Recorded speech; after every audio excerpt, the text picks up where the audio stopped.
안녕하세요. 김노선TV의 노동백과 시선 징계 계속해서 이어나가고 있습니다. 근로관계의 해제, 해고에 대한 문제 계속 이어나가고 있어요. 오늘은 징계라는 용어와 좀 다른 용어를 좀 살펴볼 거예요. 징벌이란 용어가 있습니다. 이걸 구분을 좀 해야 되는데, 징계라고 하면은 일단은 규정상 취업규칙 등에서 징계의 종류로 정하고 있는 것들 뭐가 있을까요? 뭐 해고, 정직, 감봉, 견책, 뭐 강등 뭐 이런 것도 있고요. 이렇게 뭐 심할서 제출도 뭐 징계 종류로 정하고 있다면은 징계가 될 수는 있겠죠. 근데 그 외의 것들, 사실 사용자가 맘만 먹으면은 불이익한 행위를 각종 형태로 하는 것이 가능합니다. 주로 이게 이제 인사명령 형태로 포장이 돼서 들어오는 경우들이 있는데요.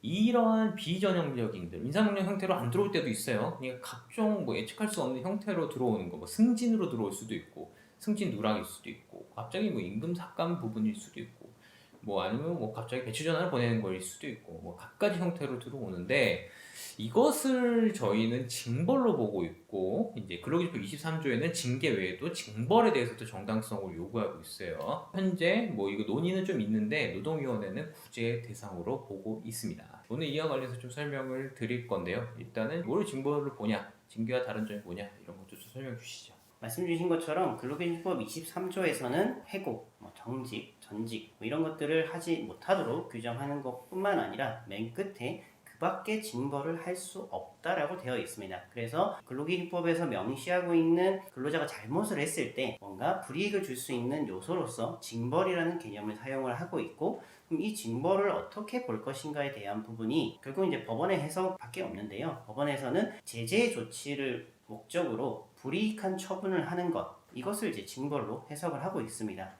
해고나 이런 식으로 명칭이 명확하게 되어 있고 열거적으로 되어 있지 않더라도 좀 포괄적인 개념인 거죠. 두 가지로 명시를 한 걸로 저는 봤는데, 첫째로는 제재 조치인 거죠. 두 번째로는 불이익한 처분. 이 두 가지 요소가 확정됐을 때는 일종의 징벌로서 보고, 그러면은 징벌이면은 근로기준법 23조에 따르기 때문에 정당한 사유나 그리고 절차, 양적 이런 식으로 일반적인 징계와 동일한 정당성 판단의 절차를 거치게 되는 그런 특징이 있습니다. 말씀 주신 것처럼 인사명령이나 이런 식으로 많이 드러나고 있어서 오늘 좀 구체적으로 어떻게 판단했는지 사례들을 좀 설명드리려고 합니다. 자, 직장 질서 위반 행위에 대한 제재로서의 처분, 그러니까 그 이유가 중요하겠죠. 근데 직장 질서 위반이 아니라 어떤 제재적 조치가 아니라 인사명령적 요소, 그 다음에 어떤 사용자의 업무상 필용적 요소로 들어온 것은 불이익한 결과가 발생한다 하더라도 징벌로 보지는 않겠다. 현재 이제 법원의 법리 입장인데, 주로 이런 경우들이 문제가 돼요. 사실은 뭐 징계 이후에 곧바로 들어오는 배치 전환이라든가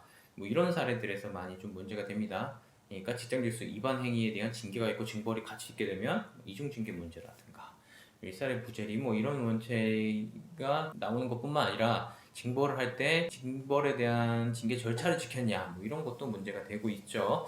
이에 관련해서 뭐 최근에 뭐 사례들도 있으니까 소개를 같이 해주시죠. 그 밖에 징벌이라고 인정된 사례와 인정되지 못한 사례를 구분해서 말씀드리겠습니다.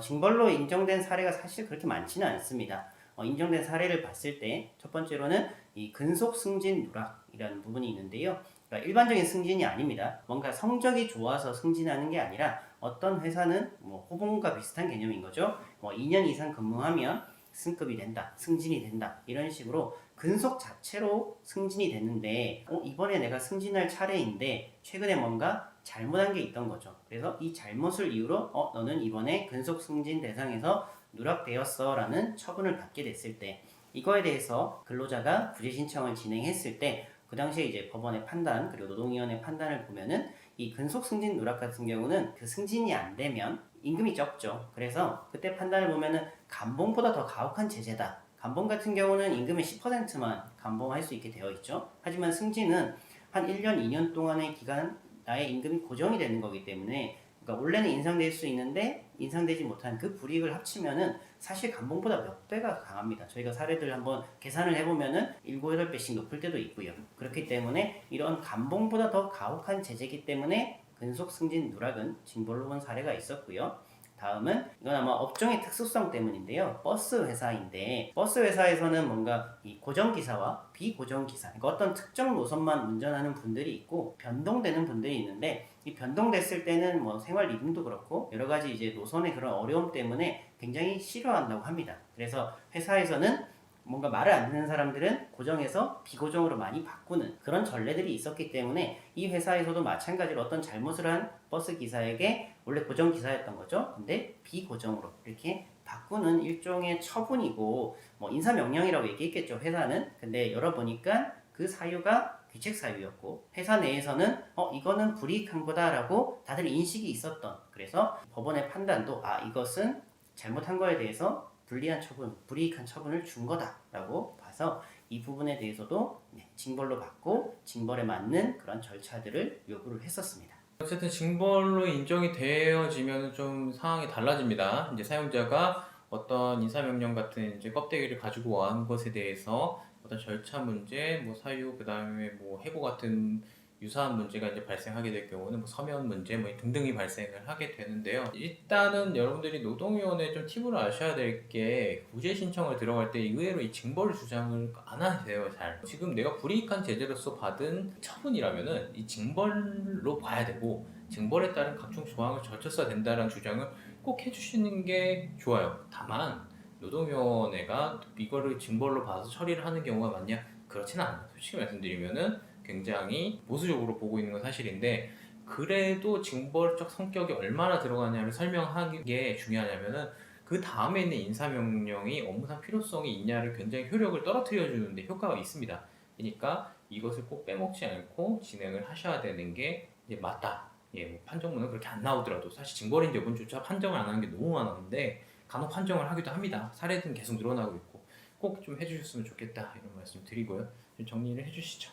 제가 아까 말씀드린 사례들 외에 징벌이라 주장을 했지만 인정되지 않은 사례들을 보면은 뭐 인사고과도 있었고요. 그리고 업무 분장도 있고 아까 말씀드린 것처럼 유사하긴 한데 뭐 택시 회사에서 비슷한데 뭐 고정식에서 비고정 기사로 바뀌는, 이것도 뭐 유사할 수는 있으나 회사마다 인식들이 좀 달랐던 것 같아요. 그래서 그냥 단순한 인사명령으로 봐야 된다라고 나온 경우도 있었고요. 이런 부분들 같은 경우는 징벌로 보지는 않았지만 인사명령에 대해서는 회사의 재량을 많이 좀 인정해주는 그런 경향은 있는데, 아무래도 이걸로 인해서 근로자에게 불이익이 좀 더 크다라고 했을 때는 그거를 구제해주고자 하는 노동위원회의 의지라고 해야 되나요? 뭐 그런 위원들의 생각들도 충분히 바뀌게 됩니다. 그래서 이 처분이 왜 나왔고 어떠한 이유에서 시작됐는지를 적극적으로 주장하고 징벌적 요소가 있습니다. 더 꼼꼼하게 봐야 됩니다. 절차적, 그리고 이거에 대한 협의의 절차도 충분히 봐야 됩니다. 이런 주장들을 많이 하면 할수록 그 처분을 단순히 회사가 이 정도 할 수 있는 거 아닌가? 에서 이건 뭔가 근로자에게 뭐 징벌 같은 요소가 있으니 더 들여다봐야겠구나. 이런 메시지는 충분히 줄 수 있기 때문에 늘 포함을 해서 주장하시는 게 필요할 것 같습니다. 예, 오늘 노동백과 시선, 징벌, 예, 그 밖에 징벌에 대해서 이제 살펴봤습니다. 이 또한 정당성이 있어야 된다라는 점 살펴봤고요. 이 관련해서 이제 궁금한 점 있으시면은 네이버 카페 이용해서 주소 나가니까 글 남겨주시고 댓글로 주셔도 간단하게 저희가 댓글 남겨드릴 부분은 남겨드리도록 하겠습니다. 좋아요, 구독 부탁드리면서 여기까지 하겠습니다. 예, 감사합니다. 감사합니다.